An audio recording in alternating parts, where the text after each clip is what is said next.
Hello friends, आप सब लोगों का स्वागत है हमारे यूट्यूब चैनल पर। तो आज हम देखेंगे कक्षा 8 का विज्ञान भारती यूपी बोर्ड का पाठ 7।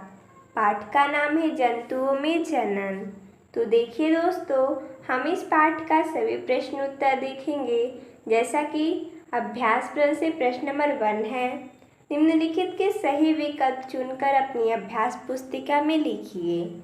जैसा कि प्रश्न दिया गया और 4 विकल्प दिए गए हैं, इन्हीं चारों विकल्प में से हमें देखना है कि कौन सा विकल्प सही है और उसे अपनी अभ्यास पुस्तिका में लिखना है। तो चलिए स्टार्ट करते हैं।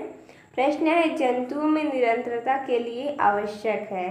विकल्प है पाचन, श्वसन, प्रजनन, उत्सर्जन। तो इसका सही विकल्प हो जाएगा विकल्प स, यानी कि प्रजनन। अगला दूसरा देखते हैं, ब्रह्म निषेचन होता है। विकल्प है मेढक, गाय, मनुष्य, बकरी। इसका सही विकल्प हो जाएगा विकल्प अ, यानी कि मेढक। अगला है, लैंगिक प्रजनन में भाग लेते हैं। विकल्प है 2 नर जंतु, 1 नर एवं 1 मादा जंतु, 2 मादा जंतु या इनमें से कोई नहीं। तो इसका सही उत्तर हो जाएगा ऑप्शन नंबर बी, यानी कि ब, 1 नर एवं 1 मादा जंतु। अगला है, आंतरिक निषेचन होता है। विकल्प है नर शरीर के बाहर, मादा शरीर के बाहर, नर शरीर के अंदर, मादा शरीर के अंदर। तो इसका सही विकल्प हो जाएगा विकल्प द, यानी कि मादा शरीर के अंदर। ये आंतरिक निषेचन है तो मादा शरीर के अंदर होगा, अगर बाह्य निषेचन होता है तो शरीर के बाहर होता है, जैसे में मेढक के। अगला है, मादा जननांग है। विकल्प है वृषण, गर्भाशय, शिशु, शुक्रवाहिनी। इसका सही उत्तर हो जाएगा विकल्प ब, यानी कि गर्भाशय।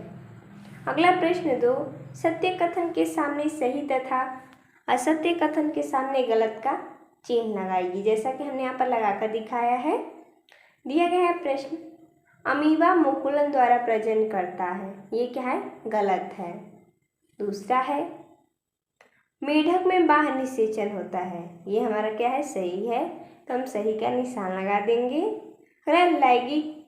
अलैंगिक प्रजनन की क्रिया में निषेचन होता है। ये क्या है? गलत है। अगला, शुक्राणु एक युग्मक है। ये भी क्या है? सही है हमारा। अगला है, अंडाशय से शुक्राणु निकलते हैं। ये हमारा क्या है? गलत है। अगला है स्तंभ क को स्तंभ ख से मिलान कर अपनी अभ्यास पुस्तिका में लिखिए। जैसा कि हमने यहाँ पर मिलान करके दिखाया है, स्तंभ क में दिया गया और स्तंभ ख में दिया गया है। हमें इन दोनों का मिलान करना है। चलिए देखते हैं कौन किससे मिलान करेंगे। जैसा कि मेढक क्या है? बाह्य निषेचन है, तो मिलान कर देंगे। केचुआ द्विलिंगी है, शुक्राणु से नर युग्मक। मनुष्य क्या है? जरायुज। अंडाणु मादा युग्मक। भ्रूण गर्भाशय। अगला देखते हैं प्रश्न 4, द्विलिंगी किसे कहते हैं? उदाहरण सहित समझाइए। तो देखिए, द्विलिंगी किसे कहते हैं? उत्तर हो जाएगा इसका, जिन जंतुओं को नर एवं मादा जनन अंग एक ही जंतु में पाए जाते हैं द्विलिंगी कहलाती हैं। उदाहरण के लिए केचुआ, जोंक आदि।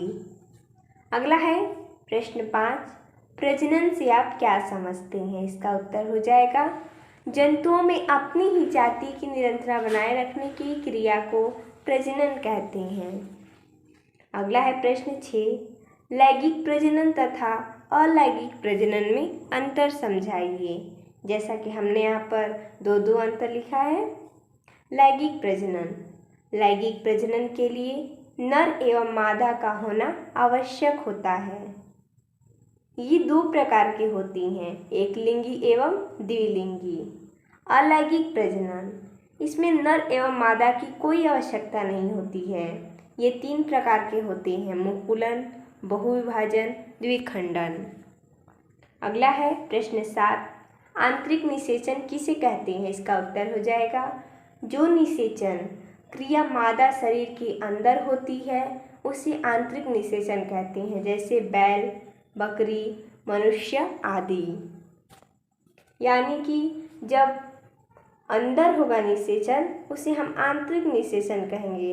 किसके अंदर होगा? मादा शरीर के अंदर, हमें याद रखना है। अगला है प्रश्न 8, अंडयुज को उदाहरण सहित समझाइए। इसका उत्तर हो जाएगा अंडयुज, यानी कि अंडे देने वाले जंतुओं को हम अंडयुज कहते हैं, जैसे में कबूतर, मुर्गी आदि।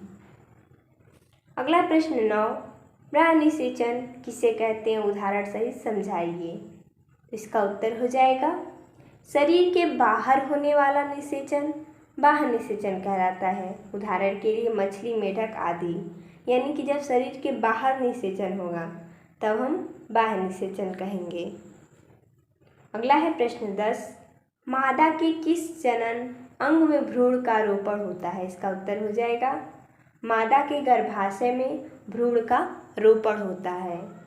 तो देखिए दोस्तों, इसमें इतना ही प्रश्न दिया था। तो मिलते हैं स्टूडेंट, तब तक के लिए धन्यवाद दोस्तों।